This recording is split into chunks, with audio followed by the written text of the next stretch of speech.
Universitas status PTNBH di Indonesia. Halo pejuang kampus, sudah tahu tentang perguruan tinggi negeri? Lihat deh. Masa kampus impian kita bakal jadi PTNBH sih? Loh, emangnya kenapa? Bukannya bagus ya? Tapi kan Tapi apa? Coba lihat kampus-kampus ternama. ITB, UGM, IPB, mereka statusnya PTNBH. Nah, bener banget. Kualitasnya mah jangan ditanya. Apalagi dari segi penghuni kampusnya. Udah pasti keren banget. Peluang kerjanya bagus, Kelas internasional. terpandang. Bergengsi lagi. Yang penting apa? Almet kuning, bos. emang semua orang ekonominya kayak kalian?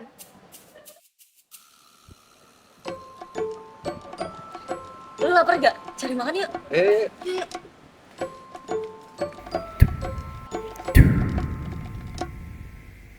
Perguruan Tinggi Negeri Badan Hukum atau PTNBH menurut Peraturan Pemerintah Nomor 26 Tahun 2015 tentang bentuk dan mekanisme pendanaan PTNBH adalah badan hukum publik yang otonom. Nah, otonom ini berarti kemandirian, bukan kemerdekaan yang sepenuhnya terpisah.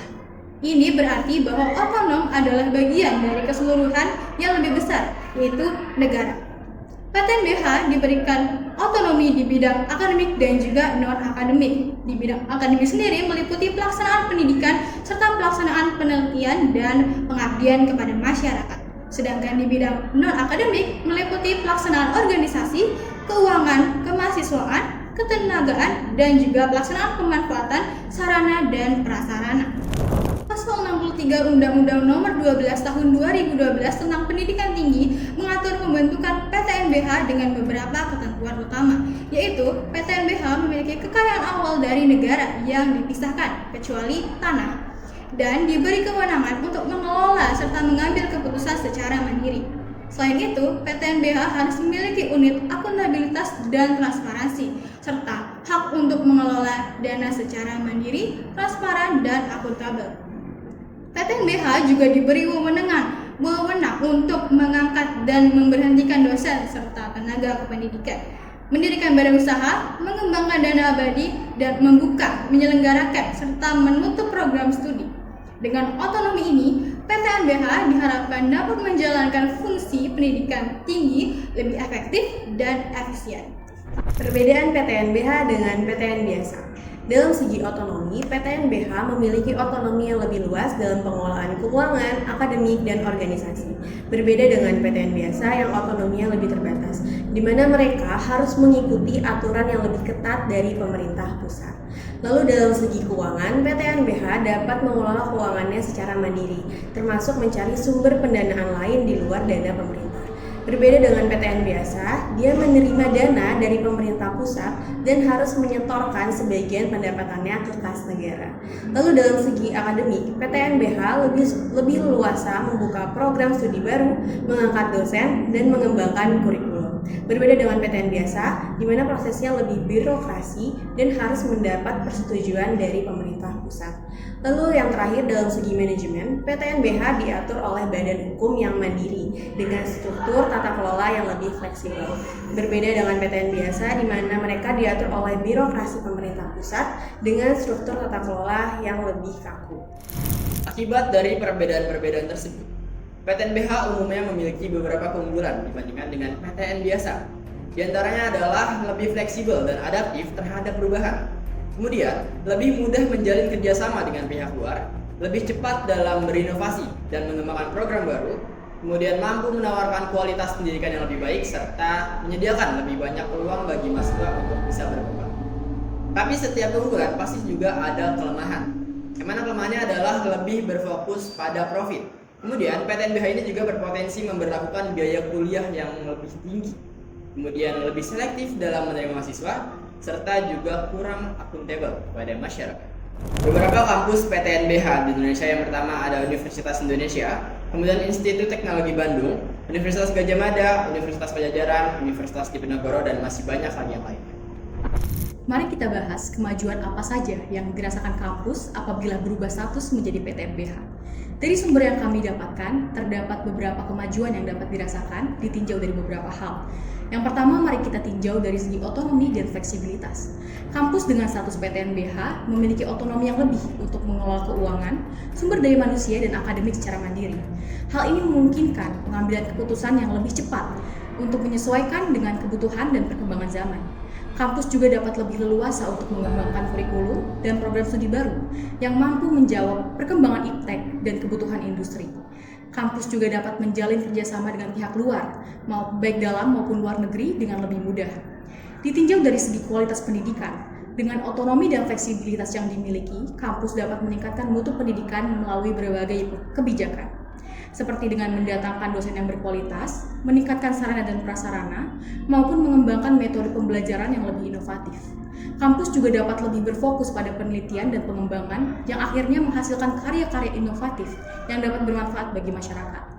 Dengan berbagai kemajuan tersebut, ini akan mendorong dan meningkatkan prestasi mahasiswa di kancah internasional. Dari segi sumber pendanaan, kampus dengan status PTNBH dapat lebih mandiri dan tidak lagi bergantung pada pemerintah. Hal ini dapat meningkatkan keberlanjutan keuangan kampus. Otonomi dalam hal keuangan juga dapat membuat keuangan kampus menjadi lebih efektif dan efisien. Hal ini dapat meminimalisir pemborosan dan meningkatkan akuntabilitas. Dari daya saing, kemajuan dari berbagai aspek pada kampus dengan status PTNBH dapat menambah dan meningkatkan reputasinya di kancah global.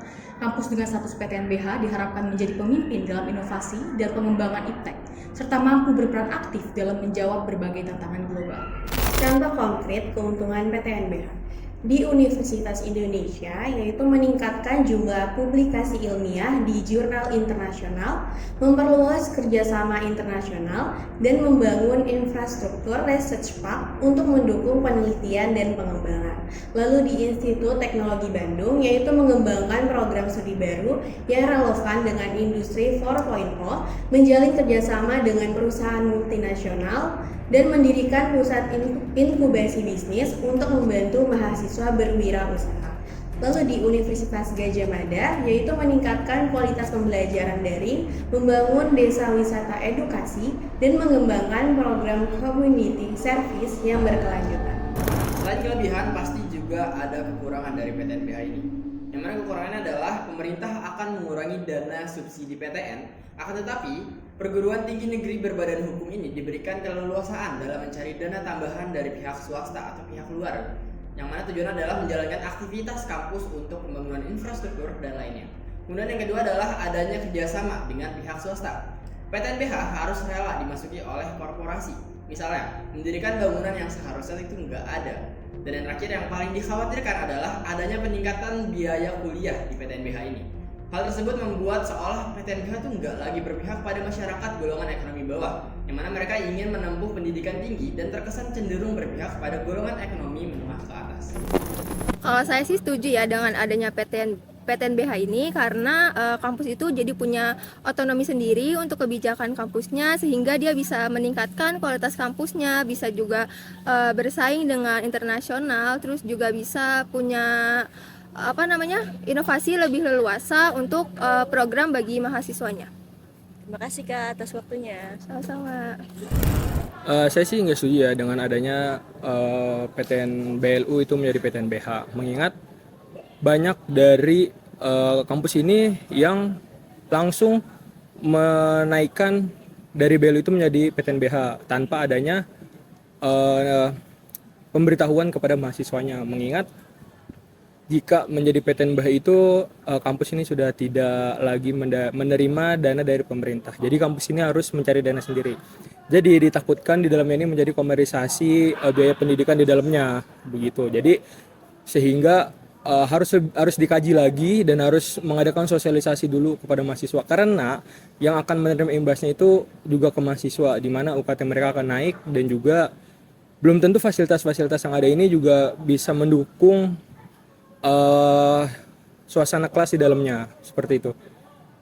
Baik, terima kasih Kak atas waktunya. Sama-sama. Status PTNBH memang mampu meningkatkan kualitas pendidikan tinggi di Indonesia. Status PTNBH dapat membuat universitas-universitas di Indonesia bersaing kualitas dengan universitas internasional. Namun, apabila tidak dibersamakan dengan kebijakan yang mampu mempertahankan akses pendidikan bagi semua, maka solusi ini akan sia-sia. Tujuan pendidikan adalah mencerdaskan kehidupan bangsa. Namun apabila pendidikan terlampau mahal, lantas bangsa yang mana yang akan dicerdaskan? Akhir-akhir ini Indonesia banyak mengambil kebijakan yang berpusat pada prestise belaka. Peningkatan kualitas memang baik, tapi apabila kedepannya hanya segelintir orang yang mampu merasakan kualitas itu, lantas untuk apa? Kesenjangan sosial kedepannya akan bertambah parah. Kebijakan untuk rakyat perlu dipertanyakan lagi, rakyat yang mana? Maka dari itu, PTNBH ini perlu dikaji urgensi dan kesiapannya, agar mahasiswa atau masyarakat yang ingin mengenyam pendidikan tinggi tidak menjadi korbannya. Salah satu syarat PTN menjadi PTNBH adalah kemampuan ekonomi mandiri yang memenuhi syarat.